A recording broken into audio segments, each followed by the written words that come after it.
It started with a text that said, "Don't wait up, it's a late office party."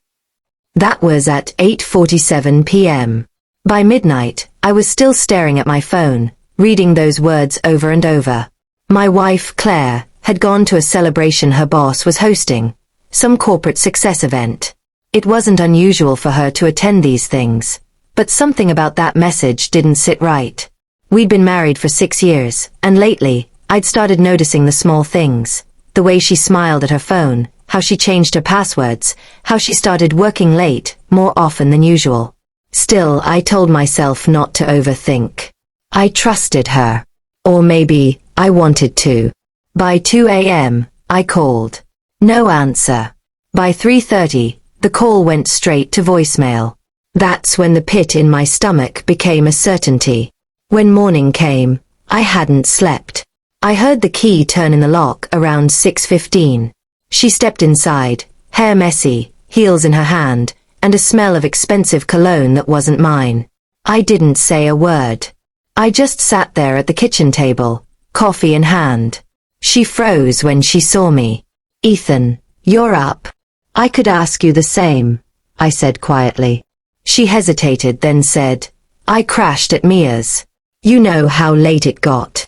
I stared at her. "Really?" "Because Mia texted me at midnight, said she left the party early." Her face went pale. "You talked to her?" I didn't reply. The silence did enough damage. She stammered, "Ethan, please. It's not what you think." I nodded slowly. "You're right. It's exactly what I think." She opened her mouth to explain, but I held up a hand. "You don't need to lie anymore. Just tell me, was it your boss?" Tears filled her eyes. "Ethan, I made a mistake." A mistake.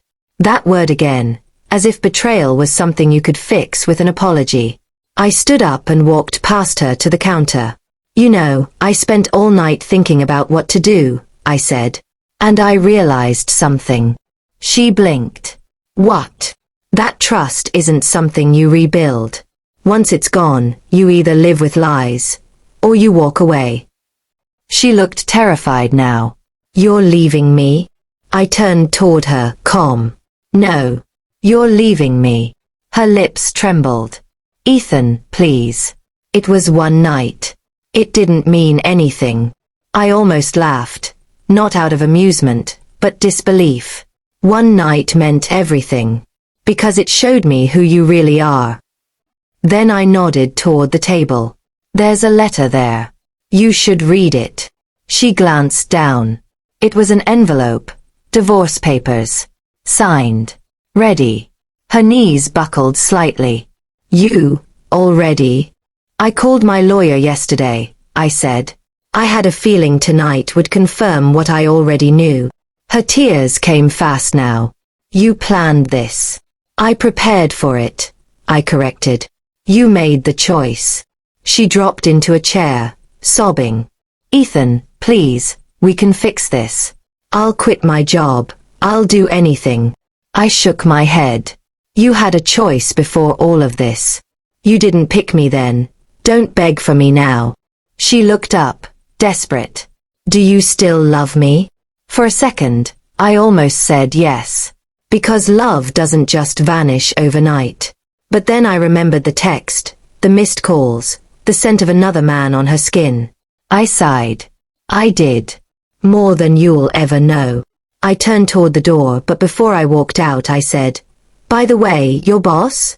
He'll have a long week. HR's been sent a few screenshots." Her eyes widened. "What did you do?" "I told the truth," I said. "About the inappropriate relationship between a married employee and her superior.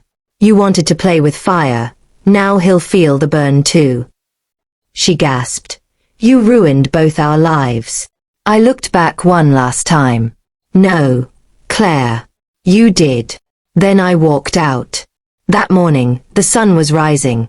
The same sun that had seen me fall in love with her years ago. But this time, it didn't hurt. It felt like a beginning, not an ending.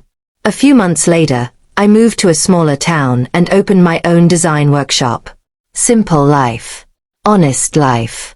One evening, I got a message from Mia, her old friend. She left the city. Said you were right about everything. I stared at that text for a long time, then smiled. Not out of satisfaction, but peace. Sometimes, losing someone isn't the worst thing. Sometimes, it's how you make room for the person you're supposed to become. And when I locked the shop that night, I whispered to myself, "Thank you, Claire, for showing me exactly what I'll never settle for again."